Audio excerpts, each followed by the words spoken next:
School में हम सबने सेल्स के बारे में पढ़ा है और ऑर्गन्स के बारे में भी, दिल, फेफड़े, ये सब। पर कभी सोचा है कि इन दोनों के बीच में क्या है? मतलब ये छोटे छोटे सेल्स जुड़कर एक पूरा ऑर्गन कैसे बना लेते हैं? भाई कोई तो कड़ी होगी ना बीच में। बस इसी कड़ी को कहते हैं टिश्यू या ऊतक। तो चलिए आज इन्हीं के बारे में जानते हैं कि ये असल में है क्या चीज। तो आज हम क्या क्या देखने वाले हैं? सबसे पहले हम जानेंगे कि हमारे शरीर की प्रोटेक्टिव लेयर यानी सुरक्षा दीवार कैसे काम करती है। फिर देखेंगे कि कौन सा टिश्यू है जो सब कुछ जोड़कर रखता है। इसके बाद हमारे चलने फिरने के पीछे का राज क्या है ये भी समझेंगे। और हाँ, आखिर में हम प्लांट्स की दुनिया में भी चलेंगे क्योंकि उनका डिजाइन बिल्कुल अलग होता है। तो चलिए शुरू करते हैं। अब इससे पहले कि हम इन अलग अलग टीमों को एक्शन में देखें ना, ये समझना जरूरी है कि इनका बेसिक ब्लूप्रिंट क्या है, मतलब ये काम कैसे करते हैं। देखिए, टिश्यू का मतलब सिर्फ सेल्स का एक ढेर नहीं है। नहीं, बिल्कुल नहीं। ये टीम वर्क जैसा है। सोचिए जरा, एक जैसी दिखने वाली एक ही जगह से पैदा हुई कोशिकाएं जब एक साथ मिलकर कोई एक खास काम करती है ना, तो बस उसी ग्रुप को हम ऊतक या टिश्यू कहते हैं। इसको ऐसे समझते हैं, देखिए, सबसे छोटी यूनिट होती है सेल यानी कोशिका। जब बहुत सारी सेल्स मिलती हैं तो बनता है एक टिश्यू, और जब अलग अलग टिश्यूज एक साथ आते हैं तो बनता है एक ऑर्गन। तो देखा, टिश्यू ही वो पुल है, वो ब्रिज है जो सेल्स को ऑर्गन से जोड़ता है। तो चलिए आगे बढ़ते हैं, मिलते हैं हमारी पहली मेजर टिश्यू टीम से। इसका नाम है एपिथेलियल टिश्यू या उपकला ऊतक। इसे आप शरीर का बॉडीगार्ड समझ लीजिए, एक तरह का सुरक्षा कवच। और ये कोई मामूली दीवार नहीं है, बिल्कुल नहीं। एक तरफ तो ये हमारी स्किन की तरह हमें बाहरी खतरों से बचाता है, दूसरी तरफ हमारी आंतों के अंदर यही टिश्यू जरूरी न्यूट्रिएंट्स को सोखता है। और इतना ही नहीं, पसीना और लार जैसी चीजें भी यही बनाता है ना कमाल की बात। अब यहाँ एक बड़ी दिलचस्प बात है, इन सेल्स का शेप और इनकी लेयर्स, ये सब इनके काम से जुड़ा होता है। जैसे हमारी जो खून की नलियां है ना, उनमें पतली चपटी सेल्स की एक ही लेयर होती है। क्यों? ताकि ऑक्सीजन आसानी से आर पार जा सके। और वहीं दूसरी तरफ हमारी स्किन को देखिए, वहां प्रोटेक्शन के लिए इन्हीं सेल्स की मोटी मोटी कई सारी लेयर्स होती हैं। अच्छा, अब मिलते हैं टिश्यूज की दुनिया के मास्टर कनेक्टर से। जी हाँ, यह है कनेक्टिव टिश्यू या संयोजी ऊतक। जैसा कि नाम से ही जाहिर है, इसका काम है शरीर की बाकी सभी चीजों को सपोर्ट देना, बांधना और जोड़कर रखना। ये एक लाइन ना इसका पूरा काम बता देती है। यह अंगों को आकार देता है और उन्हें अपनी जगह पर बनाए रखता है। मतलब ये शरीर का वो ढांचा है जिसने सब कुछ एक साथ पकड़ कर रखा हुआ है। और ये टिश्यू बहुत अलग अलग रूप ले सकता है। सोचिए, हमारी हड्डियों की हार्डनेस से लेकर हमारी स्किन के नीचे जो फैट होता है ना, वो सब कनेक्टिव टिश्यू ही है। लेकिन इस फैमिली में एक ऐसा मेंबर भी है जिसके बारे में सुनकर शायद हैरानी हो, यकीन करना शायद थोड़ा मुश्किल हो, पर ये सच है। ब्लड, जी हाँ, हमारा खून भी एक तरह का कनेक्टिव टिश्यू है। अब आप सोचेंगे कैसे?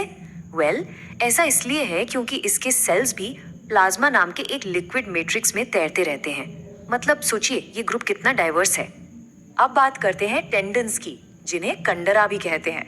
ये बहुत मजबूत होते हैं। इनको याद रखने का एक सिंपल सा फॉर्मूला है, MPT, यानी मसल को बोन से जोड़ता है टेंडन। और दूसरी तरफ है लिगामेंट्स यानी स्नायु, ये जोड़ों को एक साथ रखते हैं। इसका फॉर्मूला है BBL, यानी बोन को बोन से जोड़ता है लिगामेंट। सिंपल। ओके, तो अब बात करते हैं एक्शन और रिएक्शन की। मिलते हैं उन टिश्यूज से जो हमें चलने फिरने में और सोचने समझने में मदद करते हैं। हमारे शरीर में देखिए 3 तरह के मसल्स होते हैं। पहले हैं स्केलेटल मसल यानी कंकाल पेशी। ये वो हैं जिन्हें हम अपनी मर्जी से कंट्रोल कर सकते हैं, जैसे हाथ उठाना, चलना। फिर आते हैं स्मूथ मसल यानी चिकनी पेशी। ये अपने आप काम करते हैं, हमारा इन पर कोई कंट्रोल नहीं, जैसे पेट का खाना पचाना। और तीसरे हैं कार्डियक मसल यानी हृदय पेशी। ये तो स्पेशल हैं, सिर्फ दिल में होते हैं और बिना थके पूरी जिंदगी धड़कते रहते हैं। लेकिन सवाल ये है कि इन मसल्स को हिलने के लिए कहता कौन है? जाहिर है मसल्स अपने आप तो काम नहीं कर सकते, उन्हें कहीं से तो सिग्नल चाहिए, एक कमांड सेंटर से। और वो कमांड सेंटर है हमारा नर्वस टिश्यू। इसका हीरो है न्यूरॉन। ये एक ऐसी स्पेशल सेल है जो बिजली की रफ्तार से पूरे शरीर में मैसेज भेजती है। यही तो हमारे शरीर का पूरा कम्युनिकेशन नेटवर्क है। ठीक है, तो अभी तक हमने जानवरों की बात की, अब जरा पौधों की अनोखी दुनिया में चलते हैं, क्योंकि भाई पौधों ने भी लाइफ को बनाने का अपना एक अलग ही बड़ा शानदार तरीका निकाला है। पौधों में टिश्यूज को हम मोटा मोटा दो टीमों में बांट सकते हैं। एक टीम है ग्रोथ वाली, जिसके सेल्स लगातार डिवाइड होकर पौधे को बड़ा करते हैं, और दूसरी टीम है परमानेंट वाली, जो एक बार बन गई तो फिर कोई खास काम करने लगती है, डिवाइड होना बंद कर देती है। अच्छा, एक बात बताइए, कभी सोचा है कि घास को काटने के बाद वो हमेशा वापस कैसे उगाती है ना ये सोचने वाली बात। इसका जवाब भी एक खास तरह के ग्रोथ टिश्यू में ही छिपा है। इसका सीक्रेट है इंटरकैलरी मेरिस्टेम। ये एक ग्रोथ टिश्यू है जो पत्तियों के बेस पर होता है। अब सोचिए, ये कितना शानदार डिजाइन है। जब कोई जानवर घास का ऊपरी हिस्सा खा जाता है तो नीचे मौजूद यही टिश्यू पौधे को फिर से उगा देता है। बस इसी वजह से घास काटने के बाद भी बार बार उगाती है। पौधों के अंदर भी एक पूरा पाइपलाइन सिस्टम होता है, और इसे याद रखना तो बहुत ही आसान है। ज से जाइलम और ज से जल। तो जाइलम पानी को जड़ों से ऊपर पत्तों तक ले जाता है, और दूसरा है फ से फ्लोएम और फ से फूड। फ्लोएम पत्तों में बने खाने को पौधे के हर हिस्से तक पहुंचाता है। सिंपल। तो एक बात तो साफ है, टिश्यूज कभी अकेले काम नहीं करते, सब मिलकर काम करते हैं। एक सिंपल सा उदाहरण लेते हैं, हमारे हाथ का मसल।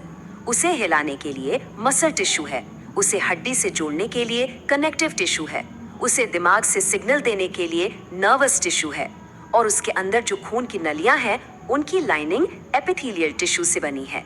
मतलब देखिए कितना परफेक्ट टीम वर्क है। तो आखिर में एक सवाल, अगर टिश्यू सेल्स की टीमें हैं तो फिर एक ऑर्गन क्या है? क्या वो एक कंपनी है, या एक पूरा शहर, या फिर एक ऑर्केस्ट्रा जहां हर कोई मिलकर एक खूबसूरत धुन बना रहा है? सोचने वाली बात है ना।